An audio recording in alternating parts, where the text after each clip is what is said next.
Hi dear friends, very good morning. ഒരു സർക്കാർ ജോലി ലക്ഷ്യം വെച്ച് മുന്നോട്ട് സഞ്ചരിക്കുന്ന എല്ലാ പ്രിയ ഉദ്യോഗാർത്ഥികൾക്കുമൊപ്പം ഞാനും എൻ്റെ ചാനലും ഡ്രീം PSC വിത്ത് മീ. ശരിക്കും പറഞ്ഞാൽ നമ്മൾ കോൺസെൻട്രേറ്റ് ചെയ്യുന്നത് LGS LD ക്ലർക്ക് പരീക്ഷകളാണ്. അതായത് 10ാം ക്ലാസ് യോഗ്യതയുള്ളവരുടെ IAS പരീക്ഷ. ഈ പരീക്ഷയ്ക്ക് തയ്യാറെടുക്കുന്നവർക്ക് ആർക്ക് വേണമെങ്കിലും ഈ വീഡിയോ കേൾക്കാം. എസ്പെഷ്യലി ഇപ്പോൾ LDCയുടെ ഷോർട്ട് ലിസ്റ്റ് വന്നു.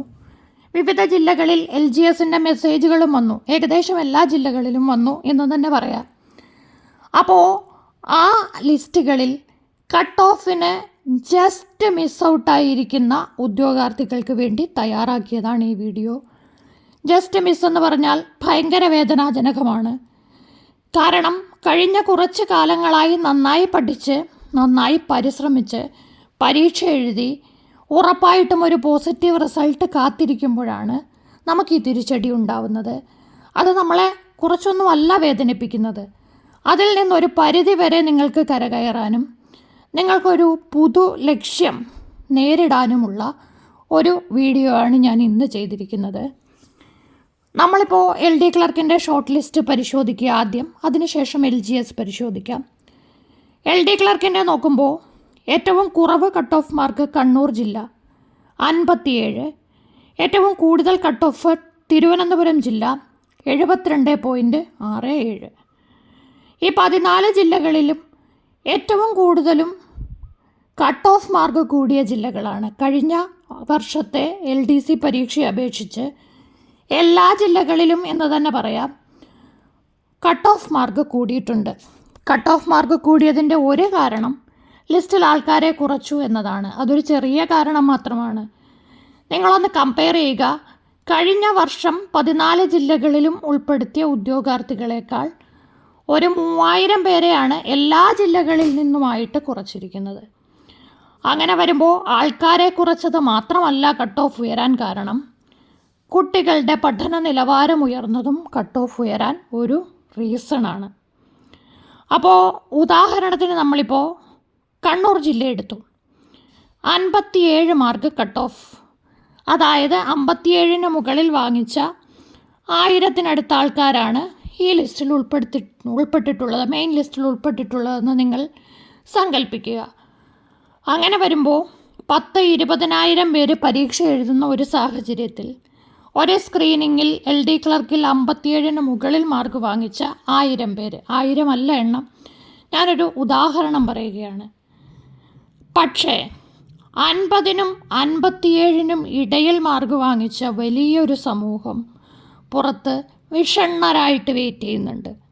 50ന് താഴെ മാർക്ക് വാങ്ങിച്ചവരെ നമ്മൾ വലുതായിട്ട് കൺസിഡർ ചെയ്യേണ്ട. കാരണം അതിൽ ഭൂരിഭാഗം പേരും ജസ്റ്റ് പരീക്ഷ എഴുതി നോക്കാൻ, അല്ലെങ്കിൽ ആദ്യമായിട്ട് പരീക്ഷ എഴുതാൻ, അല്ലെങ്കിൽ LD ക്ലർക്ക് പരീക്ഷയുടെ കാഠിന്യം എത്രത്തോളം വരുമെന്ന് അളക്കാൻ ഇങ്ങനെയൊക്കെ വന്ന ഒരു 2,000-3,000 പേര് കാണും. പക്ഷേ വലിയൊരു സംഖ്യ വരുന്നത് ഈ 50നും 57നും ഇടയ്ക്കാണ്. അവരാണ് ഏറ്റവും കൂടുതൽ സംഘർഷവും വേദനയും അനുഭവിക്കുന്നത്. നിങ്ങൾ മനസ്സിലാക്കാനൊരു വസ്തുതയുണ്ട്. നിങ്ങൾക്ക് പറ്റിപ്പോകുന്ന അബദ്ധം, പലപ്പോഴും നിങ്ങൾ പഠിക്കും, പരീക്ഷ അടുപ്പിച്ച് 3 മാസം 6 മാസം നിങ്ങൾ ഉറക്കം നിന്ന് പഠിക്കും, റാങ്ക് ഫെയിൽ വായിക്കും, എവിടെ നിന്ന് കിട്ടുന്ന അറിവും ശേഖരിക്കും. പക്ഷേ നമുക്കിതല്ല പ്രയോജനം ചെയ്യുക. മുൻകൂട്ടിയുള്ള പഠനമാണ് നമുക്ക് എപ്പോഴും പ്രയോജനം ചെയ്യുക. ഇത് കഴിഞ്ഞ വർഷം LD ക്ലർക്കിൻ്റെ റിസൾട്ട് വന്നപ്പോൾ ഞാൻ കുട്ടികളോട് പറഞ്ഞതാണ്, 2024 LD ക്ലർക്ക് ലക്ഷ്യം വെച്ച് ഇപ്പോഴേ പഠനം ആരംഭിക്കുക. പലരും അതിനെ വളരെ നിസ്സാരമായിട്ടെടുത്തു. സീരിയസ് ആയിട്ടെടുത്തവരൊക്കെ ലിസ്റ്റിൽ വന്നിട്ടുമുണ്ട്. അത് ഉദാഹരണ സഹിതം എനിക്കറിയാം. അതുകൊണ്ടാണ് ഞാൻ നിങ്ങളോട് പറയുന്നത്, 2027 LDC ലക്ഷ്യം വെച്ച് നിങ്ങൾ ഇപ്പോഴേ പഠനം തുടങ്ങുക. താല്പര്യമുള്ളവർ, കണ്ടിന്യൂ ചെയ്യാൻ ആഗ്രഹിക്കുന്നവർ മാത്രം. കാരണം ഗവൺമെൻറ് ജോലി ഒരു അവസാന വാക്കൊന്നുമല്ല. അങ്ങനെയല്ല ഞാൻ വേറൊരു ജോബ് നേടി സമാധാനമായിട്ട് ജീവിക്കുകയാണ്, അങ്ങനെ ചിന്തിക്കുന്നവർക്ക് അങ്ങനെ ചിന്തിക്കാം. പക്ഷേ ഈ 50നും 57നും ഇടയിൽ ജോലി മാർക്ക് വാങ്ങിയ കൂടുതൽ കുട്ടികളും ഉറപ്പായിട്ടും അടുത്ത തവണ നേടും എന്ന ലക്ഷ്യത്തോടെ നിൽക്കുന്നവരായിരിക്കും. അവരോടാണ് ഞാൻ പറയുന്നത്, നിങ്ങളൊരു കാര്യം ചെയ്യുക, ഇന്നേ പഠനം ആരംഭിക്കുക. കുറേശ്ശെ പോർഷൻസ് പഠിച്ചു പോയാൽ മതി. നമ്മുടെ ജീവിതത്തിലെ സന്തോഷങ്ങൾ, നമ്മുടെ ജീവിതത്തിലെ ആഘോഷങ്ങൾ, അല്ലെന്നുണ്ടെങ്കിൽ നമ്മുടെ ജീവിതത്തിൽ അവിചാരിതമായ വരുന്ന കാര്യങ്ങൾ, ഇവയ്ക്കെല്ലാം സമയം കണ്ടെത്തിയ ശേഷം പഠിക്കാൻ നിങ്ങൾക്ക് പറ്റും. അതല്ലാതെ പഠനമേ എന്ന് പറഞ്ഞിരുന്നാൽ നിങ്ങൾക്ക് നെഗറ്റിവിറ്റി കൂട്ടും. അതുകൊണ്ട് തന്നെ കുറേശ്ശെ പഠിക്കാൻ ഇപ്പോഴേ സമയം കണ്ടെത്തുക. ശരിക്കും പറഞ്ഞാൽ LD ക്ലർക്കിൻ്റെ പ്രിപ്പറേഷൻ 2027 പ്രിപ്പറേഷൻ എനിക്കൊരു ബാച്ചിലൊരു 50 സ്റ്റുഡൻസ് ഉണ്ട്, 50 അടുപ്പിച്ച്. ആക്റ്റീവായിട്ട് ഡെയിലി ക്ലാസ്സിലൊക്കെ അറ്റൻഡ് ചെയ്ത് എക്സാമൊക്കെ എഴുതുന്ന ഒരു 10-35 പേര്. അവർ ഇപ്പോൾ പഠനം നടത്തിയിട്ട് ഏകദേശം 1.5 മാസമായി. ഇംഗ്ലീഷ്, മലയാളം, കണക്ക്, അതുപോലെ തന്നെ SCERT, ഡെയിലി പത്രവാർത്തകൾ, ഈ രീതിയിൽ ഞങ്ങൾ കുറേശ്ശെ പഠിച്ച് ഭംഗിയായിട്ട് മുന്നോട്ട് പോകുന്നുണ്ട്. ആ രീതിയിൽ നിങ്ങൾക്ക് പഠനം നടത്താം. ഇപ്പോൾ യൂട്യൂബിൽ ക്ലാസ് അപ്ലോഡ് ചെയ്യുമ്പോൾ നമുക്ക് പരിധിയുണ്ട്. ഈ സബ്ജക്റ്റുകളെല്ലാം എല്ലാ ദിവസവും അപ്ലോഡ് ചെയ്യാൻ നമുക്ക് പറ്റില്ല. അതുകൊണ്ട് തന്നെയാണ് ഞാൻ സെപ്പറേറ്റ് ഒരു ബാച്ച് തുടങ്ങിയത്. അതിന് മന്ത്ലി 300 ഫീസ് ഉണ്ട്. നിങ്ങൾക്ക് ആർക്കെങ്കിലും താല്പര്യമുണ്ടെങ്കിൽ ഞാനിതിൻ്റെ ഡിസ്ക്രിപ്ഷനിൽ വാട്സപ്പ് നമ്പർ കൊടുക്കാം. ആ വാട്സപ്പ് നമ്പറിൽ നിങ്ങൾക്ക് മെസ്സേജ് അയച്ചാൽ നിങ്ങൾക്ക് ക്ലാസ്സിൽ ജോയിൻ ചെയ്യാം. എനിവേ, ഈ ഒരു അവസ്ഥയിൽ മുന്നോട്ട് പോകുമ്പോൾ ഏറ്റവും കൂടുതൽ ഇമ്പോർട്ടൻസ് നിങ്ങൾ കൊടുക്കേണ്ടത് ഇംഗ്ലീഷ്, മലയാളം, കണക്ക്, കറണ്ട് അഫെയർ, SCERT എന്ന് പറയുമ്പോൾ സയൻസിൻ്റെ 10 മാർക്ക്, പിന്നെ IT മേഖലയിൽ നിന്നുള്ള 5 മാർക്ക്. ഈ 55 മാർക്കിൽ എത്ര മാർക്ക് വാങ്ങിക്കാവോ അത്രയും മാക്സിമം മാർക്ക് നിങ്ങൾ സ്കോർ ചെയ്യാൻ വേണ്ടി പഠിക്കുക. അത് ഒരുപാട് ട്വിസ്റ്റിംഗ് വരാനോ മാറ്റങ്ങൾ വരാനോ അല്ലെങ്കിൽ പുതിയ കാര്യങ്ങൾ ഒരുപാട് അതിൽ ഇംപ്ലിമെൻറ്റ് ചെയ്യാനോ സാധ്യതയില്ലാത്തൊരു മേഖലയാണ്. GK അതുപോലെയല്ല, പടർന്ന് പന്തലിച്ച് വിശാലമായിട്ട് കിടക്കുന്നതുകൊണ്ട് എവിടെയും എന്ത് മാറ്റങ്ങളും വരുത്താം, ഏത് പ്രസ്താവനയും ചോദിക്കാം. അത് ഔട്ട് ഓഫ് സിലബസ് ആണെന്നോ വേറൊരു രീതിയിലോ നമുക്ക് വ്യാഖ്യാനിക്കാൻ സാധ്യതയില്ല. അതുകൊണ്ട് തന്നെ ഞാനീ പറഞ്ഞ സ്റ്റെബിലിറ്റിയുള്ള സബ്ജക്റ്റിന് ഏറ്റവും കൂടുതൽ മാർക്ക് സ്കോർ ചെയ്യാൻ അല്ലെങ്കിൽ ഫുൾ മാർക്ക് സ്കോർ ചെയ്യാൻ നിങ്ങൾ ലക്ഷ്യം വയ്ക്കുക. അതായിരിക്കും അടുത്ത LD ക്ലർക്കിലേക്കുള്ള നിങ്ങളുടെ ഏറ്റവും നല്ലൊരു ചവിട്ടുപടി. ഇനി LGS പറയുകയാണെങ്കിലും സ്ഥിതി വ്യത്യസ്തമൊന്നുമല്ല. പല ജില്ലകളിലെയും പ്രൊഫൈൽ മെസ്സേജ് വന്നു, ഷോർട്ട് ലിസ്റ്റ് വന്നില്ലെങ്കിൽ പോലും മെസ്സേജ് വന്ന ഒരു മാർക്കിൻ്റെ അടിസ്ഥാനത്തിൽ പറഞ്ഞാൽ ഏറ്റവും കുറവ് മാർക്കിന് മെസ്സേജ് വന്നത് പത്തനംതിട്ടയും ഇടുക്കിയൊക്കെയാണ്. 53-54 മാർക്കിനൊക്കെ മെസ്സേജ് വന്നിട്ടുണ്ടെന്നാണ് അറിഞ്ഞത്.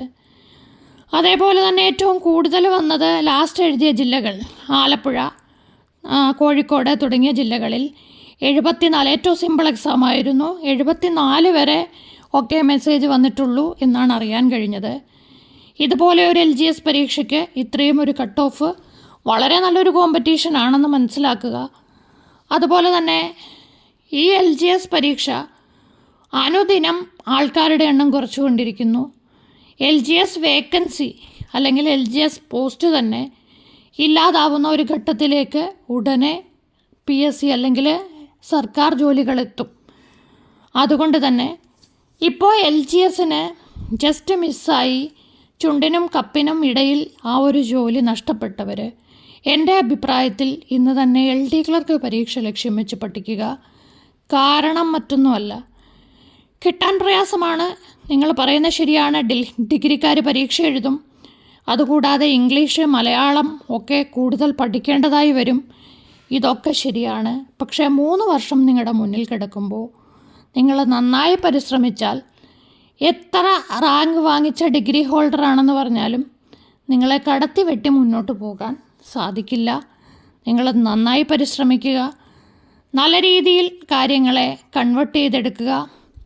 ഞാനീ പറഞ്ഞ മാർഗത്തിൽ LD ക്ലർക്കിന് ട്രൈ ചെയ്യുക. കൂടുതൽ വിശാലമായിട്ട് LD ക്ലർക്ക് പരീക്ഷയെ സമീപിക്കേണ്ട രീതി നമ്മുടെ അടുത്ത വീഡിയോയിൽ അപ്ലോഡ് ചെയ്യുന്നതായിരിക്കും. ഇപ്പോൾ നമ്മുടെ ചാനലിൽ എല്ലാ ദിവസവും 1000 ഡേയ്സ് സ്റ്റഡി പ്ലാൻ എന്ന് പറഞ്ഞ് ഒരു വീഡിയോ അല്ലെങ്കിൽ ഒരു പ്രോഗ്രാം നടക്കുന്നുണ്ട്, ഒരു സീരീസ്.